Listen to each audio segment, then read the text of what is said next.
Good morning, good evening, and good afternoon, or good afternoon and good morning and good evening, wherever you are. I'm going to do a little walk and talk today. I don't have much on the items of interest or what happened on this date. Perhaps I'm getting a little lazy, so I guess I should apologize for that. This is another development I'm walking through on my way down to the main road. These are not homes that you can purchase, they are homes that you can lease. And they're very nice. Look at the view outside the back there. Hopefully I'll be able to exit this adjacent property. I'll get out somehow. Anyway, it's been a few days, several days, if in fact, since I've made a presentation on YouTube, on my YouTube channel. And look at these nice homes. I thought they were originally for purchase, but I'll show you the sign when we get down at the bottom. The real estate and the rental market here in Austin is just very, very expensive, I would think.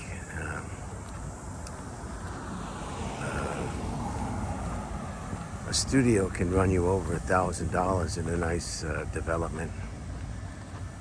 Over $1,000. I was in an apartment in Rainey Street, visiting a few associates, some colleagues, some friends. And they actually charged them to park their vehicle in the parking structure of the building. $50 a month. And then there's a one-time fee if you have a pet. And then a small fee for that pet each month.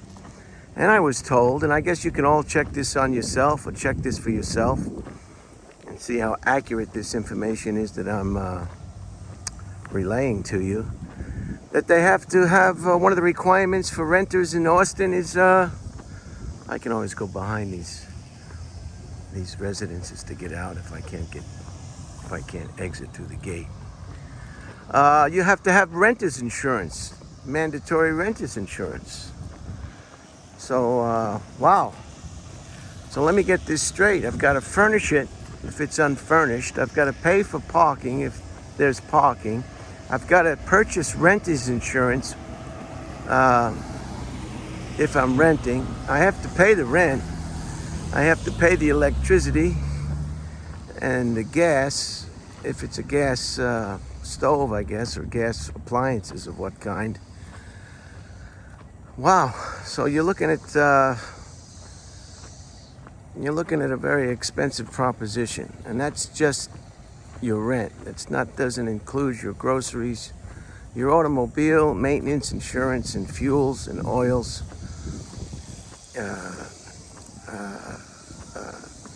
And your entertainment, your budget for this and that, incidentals. Maybe you have water delivered. Maybe your streaming services, broadband or whatever. How everybody gets all this content. I mean, I'm not even going to go into it because it's a never-ending rabbit hole of services, companies, fees, prices, channels, packages. I mean, it's one thing I never really wanted to get involved in. It's called subscription.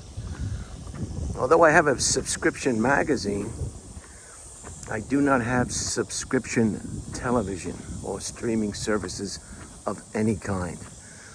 And for that, I'm truly grateful. The gate is open, so I'll exit right here. And I'm on my way to get a Happy Meal at McDonald's. I enjoy those immensely. I get a hamburger Happy Meal with all French fries. And unfortunately, I can't resist a classic Coke with that. I don't know if I told you, it's 97 degrees today. And I've got my head protection and my glasses, and I should be okay. I've got long sleeve shirt and long pants. So here's luxury interiors. These are three-bedroom townhouses for lease, and they are beautiful. I'd love to live in one of these. But again, I'd have to furnish it. And that's not going to be direct access garages, Hill County views. This sign has evidently been fallen. Hill County views, direct access garages.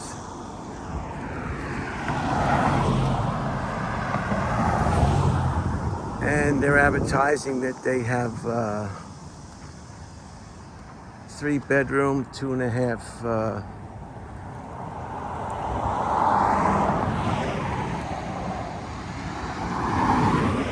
9-foot ceilings. High ceilings are very important. They're a pain in the neck, though, if a bird gets in your residence. When I used to be the animal control officer, on more than one occasion I had to get the pole and the net at the end of the pole. 3-bedroom townhomes, okay? Balconies, patios, and private yards. So everybody's excited about that. And I had to get the big pole, and it seems the more wealthy an individual is, the higher their ceilings are. Low ceilings as opposed to high ceilings. Now we're going to cut through in here. We haven't been here in a while. This is the Austin Ridge Bible Church Southwest Campus. And we're going to go and survey some of the damage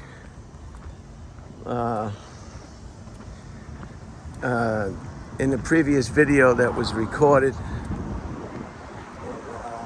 You've got to always look behind you. You don't want to get run over by a car while you're doing these presentations. So yeah, the higher the ceiling, the higher the income of the resident of those high ceilings, it seems. Unless, of course, you get a bird in the house, and then that becomes more challenging to remove that bird. Because the birds in the house are just like flies in the house. They're attracted to an open or a glass window, and they appear to want to get out, but they don't realize that that's glass. They don't know what glass is. They can see outdoors, but they can't get outdoors, and they'll just stay exactly at that pane of glass or that high window or that ceiling. What do they call it?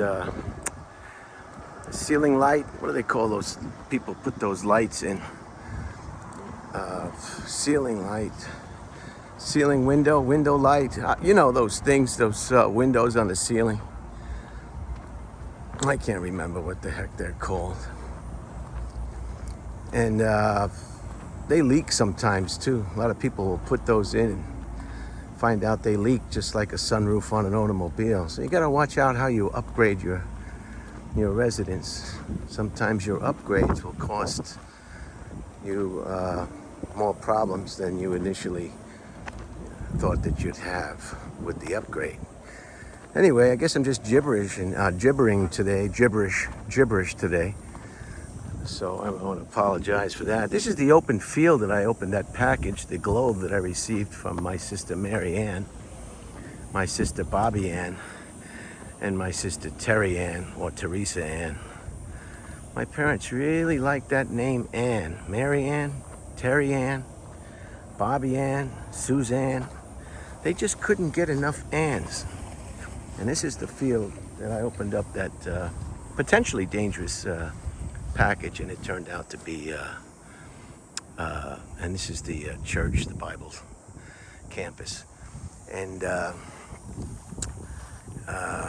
it was harmless, and it was, I was contacted, and I saw the Manny Pacquiao highlights, and it's a shame he lost. But he's not a young man anymore. Could have been his last fight. Who knows? The open field. I guess I'd be crazy not to mention a few words about our American operation in Afghanistan to evacuate Americans Afghans who worked for the Americans. Anybody else who's got enough pull to get the heck out of there in one piece. It's quite a quagmire. It's like every generation in America gets their own Saigon, their own Vietnam. Hopefully this will be the last Vietnam. This is exactly what happened in Southeast Asia and Vietnam. We got in the middle of people's business, and it didn't end well. A lot of bloodshed, and it's been repeated again because history is not. Now up there is the billboard for that construction site I did earlier. Remember that presentation where I went into the? That's opening soon. I'm going to do an update on that when I get back. From California, I'll be traveling on Friday the 27th back to the West Coast for some projects and a spell. Look at the dry creek bed. And of course, this is the damage that has yet to been repaired. And this is just another example. If you want to repair this reminds me of the crumbling infrastructure that Washington can't decide on how to, or doesn't want to decide, or doesn't want to pay for. That's common all around America. I worked for an airline once, and one of the big terms that business uses today is they call it growing the company. Growing the company, and what that means is you're reinvesting in the company, whether that's buying more planes or more schemes to attract clients or passengers. It's growing the company. It's investing in the company, and it's like America stopped growing the company or growing the country. They built it, the best infrastructure in the whole wide world, the best interstate system, the best freeway system, the best infrastructure, shipping, you name it. And then they just stopped. They didn't continue to grow the company or grow the country. And now that's what we have today. I mentioned this before on numerous occasions. You really can't, you got to spend money to fix the infrastructure. You got to spend money to challenge or take on the homeless problem. You've got to spend money to get people who are mentally challenged off the street and into facilities. You can't close mental hospitals. You've got to open mental hospitals. And you've got to pay people. When you pay people, things happen. Things change. You've got to pay people good money to tackle problems. And it costs money. Nobody's arguing that it's going to be cheap. But $1 trillion in Afghanistan, that seems to have gone down the drain, unless, of course, you're a weapons manufacturer or a contractor. It seems to have gone down the drain. Let's see if this guy will blow his horn.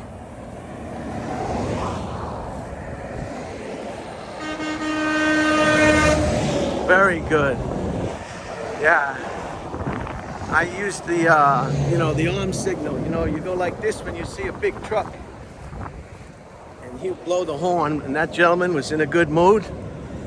He was happy. He was alert. He was conscious.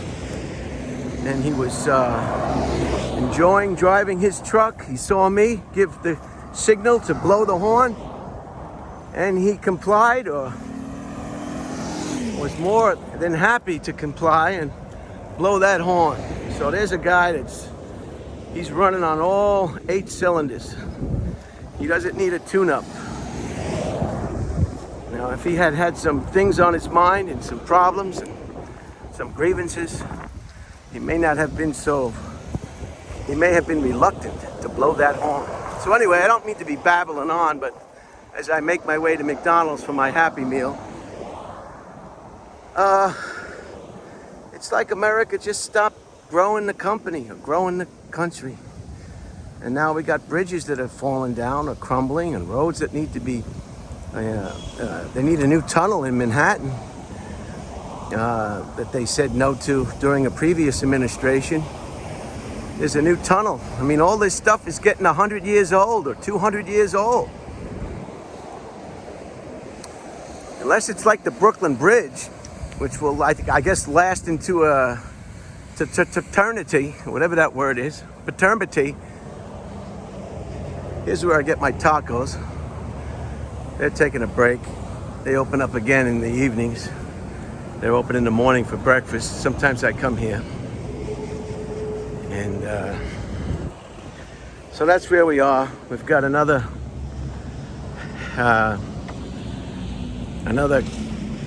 rushed exit from a country that, but what do I know? I got to talk about something, and what am I going to do?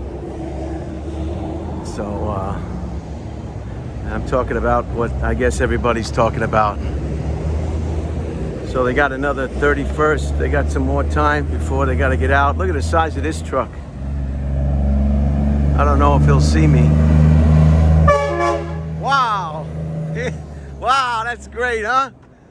I gave him the pull the horn, and he did it. So there's another guy that's having a good time. He's happy. He likes his occupation. He's probably making some good money driving that big rig, delivering all the goods and services and all the stuff to make construction possible. What he caught said, what was his name? The comic talked about this. His brother-in-law, or maybe his brother, I don't know, Chris Rock, his brother or his brother-in-law is a truck driver.